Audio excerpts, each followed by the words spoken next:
Hi friends, simple and ಈಸಿಯಾಗಿ ಅಕ್ಕಿ ರೊಟ್ಟಿ ಮಾಡ್ಕೊಳ್ಳೋದು ಹೇಗೆ ಅಂತ ಹೇಳ್ಕೊಡ್ತೀನಿ. ಅದಕ್ಕಿಂತ ಮುಂಚೆ ನನ್ನ ಚಾನಲ್ಗೆ ಸಬ್ಸ್ಕ್ರೈಬ್ ಮಾಡಿಲ್ಲ ಅಂದರೆ ಪ್ಲೀಸ್ ಮಾಡಿ.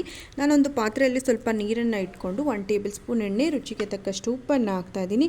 ನೀರು ಸ್ವಲ್ಪ ಕುದಿ ಬಂದಮೇಲೆ ಅಕ್ಕಿ ಹಿಟ್ಟನ್ನು ಹಾಕಿ ಈ ಥರ ತಿರ್ಕೊಳ್ಬೇಕು. ಮುದ್ದೆ ಮಾಡೋ ಥರ ಏನು ಬೇಡ, ಜಸ್ಟ್ ಕುದಿತಾ ಇರೋಂಥ ನೀರಿಗೆ ಹಾಕಿ ಈ ಥರ ತಿರುಗಿಸ್ಕೊಂಡು ಸ್ಟವನ್ನು ಆಫ್ ಮಾಡ್ಕೊಳ್ಳಿ. ಆಫ್ ಮಾಡಿ ಸ್ವಲ್ಪ ತಣ್ಣಗಾದ್ಮೇಲೆ ಚೆನ್ನಾಗಿ ನಾದ್ಕೊಂಡು ಈ ಥರ ಉಂಡೆ ಮಾಡಿಕೊಂಡು, ನಮ್ಗೆ ರೊಟ್ಟಿ ಮಾಡಲಿಕ್ಕೆ ಎಷ್ಟು ಉಂಡೆ ಬೇಕು ಅದನ್ನು ತೊಗೊಂಡು ಚೆನ್ನಾಗಿ ನಾದ್ಕೊಬೇಕು.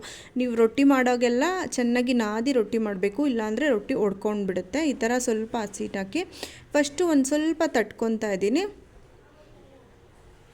ತಟ್ಕೊಂಡು ಆಮೇಲೆ ಲಟ್ಟಣಿಗೆಯಿಂದ ಹರ್ಕೊಬೋದು. ಸೈಡಲ್ಲೇ ಹರ್ಕೊಬೇಕು, ಮಧ್ಯ ಹರಿಬಾರ್ದು, ಕಿತ್ತೋಗುತ್ತೆ. ಸೈಡಲ್ಲೇ ಹಂಚೇನಿದೆ ಅದು ಮಾತ್ರ ಹರ್ಕೊಂಡು ಬಂದು ಇವಾಗ ಕಾದಿರೋ ಅಂಥ ಹೆಂಚಿಗೆ ಹಾಕಿ ರೊಟ್ಟಿಯನ್ನು ಬೇಯಿಸ್ಕೊಳ್ಳೋಣ. ಹಾಕಿ ಹಸಿಟ್ಟು ಯಾವ ಕಡೆ ಇರುತ್ತೆ ಆ ಕಡೆ ನಾವು ಸ್ವಲ್ಪ ಒಂದು ಒದ್ದೆ ಬಟ್ಟೆ ಮಾಡಿಕೊಂಡು ಸ್ವಲ್ಪ ಈ ಥರ ನೀರು ಸವರ್ಕೊಬೇಕು. ನೀರು ಸವರಿ ಅದು ನೀರೆಲ್ಲ ಮೇಲ್ಗಡೆ ಸ್ವಲ್ಪ ಡ್ರೈ ಆದಮೇಲೆ ಇವಾಗ ರೊಟ್ಟಿಯನ್ನು ಮುಚ್ಚಾಕೊತೀನಿ.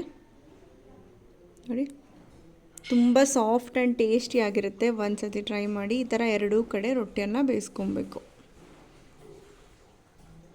ಯಾರು ಬೇಕಾದರೂ ಮಾಡ್ಬೋದು, ಸಿಂಪಲ್ ಆ್ಯಂಡ್ ಈಸಿಯಾಗಿರುತ್ತೆ. ಒಂದು ಸತಿ ಟ್ರೈ ಮಾಡಿ. ಇಷ್ಟ ಆದರೆ ಪ್ಲೀಸ್ ಲೈಕ್ ಮಾಡಿ. ಬಾಯ್.